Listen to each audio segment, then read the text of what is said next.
হাত পেতেছি চাঁদ ধরিতে চাই বামুনকে হাত বাড়ালে চাঁদের দেখা পাই। আপনার হলো পাঞ্জাবি দেখে মনে হচ্ছে দেশে বসন্ত। দেশ তো চির বসন্তের দেশ, এটা তাই না?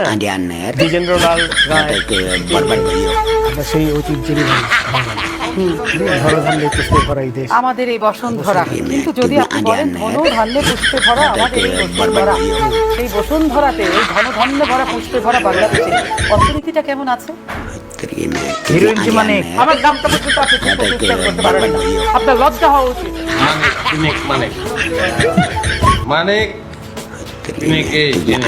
না না, সে তো বাজেকারের বাচ্চা।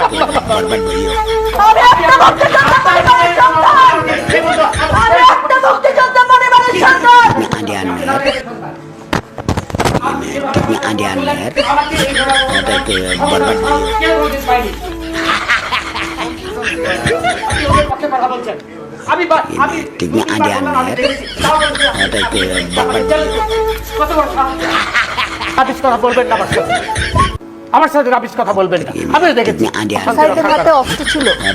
অবশ্যই ছিল। আমি কি অন্ধ মানুষ? তার হাতে লাঠি ছোটা ছিল, আমি নিজে দেখেছি। লাঠি দিয়ে সে মেরে আপনি শোনেন, আপনি তো একা দেখেননি নাকি? আরো অনেকেই দেখেছি। শোনেন, আমিও দেখেছি, আমি দেখেছি যে অবস্থা। কথা শুনে মনে হচ্ছে না। শোনেন, ডোন্ট প্লিজ এই ধরনের রাবিশ কথা বলবেন না আমার সাথে। আমার সাথে রাবিশ কথা বলবেন না, আমিও দেখেছি। উত্তেজিত হবে। আপনি আবার উত্তেজিত করছেন। আপনি তো তাদেরই পক্ষের লোক বলে মনে হচ্ছে। আমি অবশ্যই আপনি তাদের পক্ষে কথা বলেন। শোনেন, এই যে সবুজ মেয়ে মারা গেল ছাত্রলীগের, তাকে কে মারলো? তাকে কে মারলো? তার তদন্ত হবে। না, তদন্ত হবে তো, ওইটা সাইদেরও তো তদন্ত হবে, সবই তো তদন্ত হবে। আপনার মেরেছে দেখা যাচ্ছে। আমি তো দেখেছি। আপনি আমাকে বোঝানোর চেষ্টা করছেন যে আমি দেখিনি নাকি? এই ধরনের রাবিশ কথা আমার সাথে বলবেন না, রাবিশ কথা বলবেন না। আমি কিচ্ছু রাবিশ অবশ্যই রাবিশ কথা বলছেন না, অবশ্যই রাবিশ কথা বলছেন। আপনি ওদের পক্ষে হয়ে কথা বলছেন। আমি কারোর পক্ষে কিছু বলছি না। স্পষ্টভাবে ওদের পক্ষে হয়ে কথা বলছেন। আমি নিরপেক্ষ। আপনি মোটেও নিরপেক্ষ নন। এরপরে আমাকে বলতে দেন আগে। এরপরে আপনার প্রশ্ন করেছেন, এটা জবাব নেন, তারপরে বলছেন না তো আপনি প্রশ্নের উত্তর দিচ্ছেন। হ্যাঁ, না, আমি আপনার প্রশ্ন, আমার প্রশ্নের উত্তর পাননি, অথবা আমার প্রশ্নের উত্তর বোঝার মতো মেধা আপনার নেই। আচ্ছা, এখন কথা হলো, হাসবেন না প্লিজ, ডোন্ট লাফ এট মি। আচ্ছা, এখন কথা হলো, আমার নামটা হলো তুমি উচ্চারণ করতে পারেন না নাকি? এটির থেকে বোঝা যাচ্ছে যে আপনি আমার প্রতি আক্রোশ নিয়ে এখানে বসেছেন। আমি যেটা বলেছি ঠিকই বলেছি, এবং আপনার প্রতি আপনি আমাকে অপমান করেছেন। আমার নামটা পর্যন্ত আপনি উচ্চারণ করতে পারেন না। আপনার লজ্জা হওয়া উচিত। রনি যেটা বলল, আপনি এবং ভাব দেখাচ্ছেন যে আপনি একাই সেই টেলিভিশনটা দেখেছেন। আমি যখন বললাম আমিও দেখেছি, তারপরে আবার আপনি আমাকে উৎসাহ দিচ্ছেন যে আমি দেখেছি। তার মানে আপনি একাই দেখেছেন, আর কেউ দেখেন। শোনেন রনি, কালকে যে না উত্তেজিত হওয়ার কারণ হচ্ছে আপনি আমাকে উত্তেজিত করছেন, মানে এমন ভাব দেখাচ্ছেন যে আপনি একাই দেখেছেন, আমি দেখিনি। এবং পুরো বাংলাদেশ দেখেছে না, পুরো বাংলাদেশ দেখেছে, বাংলাদেশ আর এখানে আসেনি, তাই তো? আমি তো দেখেছি।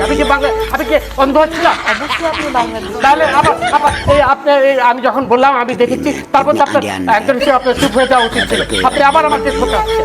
শোনেন, এইখানে আমাকে বলতে দেন please, please let me speak. আমাকে বলতে দেন আপনি। কালকে চিটাগাঙে 12 জনকে ছাদের থেকে ফেলে দিয়েছে শিবিরের লোকরা। সেটা আপনার কোনো খবরে আসেনি, আপনি সেই কথাটা তুললেন না। আপনি আপনি কি বলেছেন এই কথা? কালকে 12 জনকে ছাদের থেকে ফেলে দিয়েছে শিবিররা? আপনি সেটা বলেননি তো, বলবেন না। আপনি তো আমাকে কিছু বলার সুযোগই দেন। আপনি তো শুরুই করেছেন এইভাবে যে আপনি পরিষ্কারভাবে প্রমাণ করেছেন আপনি তাদেরই লোক। আমি আবার রিপিট করছি, no hesitation in saying that. কারণ এটা আপনি বলেন কালকে নারী হিসেবে যে সম্মান দেওয়া দরকার সেটাও আপনি আমাকে সম্মান দিয়েছেন। আপনি আমাকে সম্মান দিয়েছেন, কোনো প্রকার অসম্মান করিনি। আপনি জানি আপনি আবার নারীর কোটা চান, আবার এখানে নারীর সম্মান চাচ্ছেন। আপনি কোটার সম্মান আপনি লিসেন টু মি, আপনি আমাকে প্রথমেই বলেছেন যে আমি দেখিনি, আপনি একাই দেখেছেন। একটি বড় অসম্মান কি হতে পারে? এটা বলিনি। অবশ্যই বলেছেন, আপনি আকার ইঙ্গিতে বলার চেষ্টা করেছেন। আপনি যে তাদেরই একজন, এটা আপনি পরিষ্কারভাবে প্রমাণ করেছেন। আবার বললেন যে নারীর সম্মান আমার ধারণা আপনার অন্য কোনো কারণে আজকে মন মেজাজ না, আমার মন মেজাজ তো খারাপ হবেই। রাজাকাররা যখন 32 নম্বর সেটার ক্ষোভ এসে আপনি আমার উপর ফেলতে পারেন না। আপনি শুরুই করেছেন তাদের পক্ষে নিয়ে কথা বলার জন্য। আমি এখানে আপনার সাথে যুদ্ধ করতে বসি না, আমি আপনাকে প্রশ্ন করতে বসেছি। আপনি তাদেরই একজন লোক হয়ে এখানে বসেছেন। আমি কোনো প্রকার যুদ্ধ করতে, আমি এখানে নিরপেক্ষভাবে আপনি বসি। Please keep coed. আপনি এখানে অ্যাঙ্কার হিসেবে চুপ থাকা আমার কাজ না। যে নিরাপত্তার দায়িত্ব সেটা আপনি পালন করেননি বলে আমি উত্তেজিত হয়েছি। আবার নারীর কথা বলছেন আপনি। আপনি শুরুর থেকে এখন এই যে 12 জনকে আপনার ছাদ থেকে ফেলে দিল, এই কথাটা তো বলেননি। এই কথা দিয়ে আপনার শুরু করা উচিত ছিল। এই 12 জন হাসপাতালে করছে, সেটা দিয়ে আপনার শুরু করা উচিত ছিল কথা। এখন